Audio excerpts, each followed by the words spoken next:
sweet potato omelette with cheese and little bit of this salad leaves and onion I have taken, and this sauce my son made. This is homemade. Definitely I'll share the recipe with you all. So this is complete breakfast. Okay, how? See, sweet potato has starch and carbs. Okay, and then egg, cheese, protein, calcium, everything. And then I have taken this salad, so which has your vitamins and minerals also. And when you add spices to it, it enhances the taste and it enhances the nutrition of the food.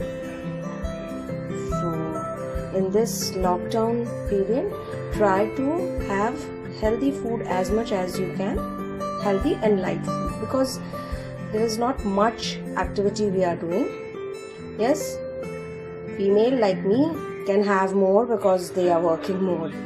So enjoy your lockdown period with these simple, healthy, easy recipes what we are sharing on my YouTube channel Talk to Share.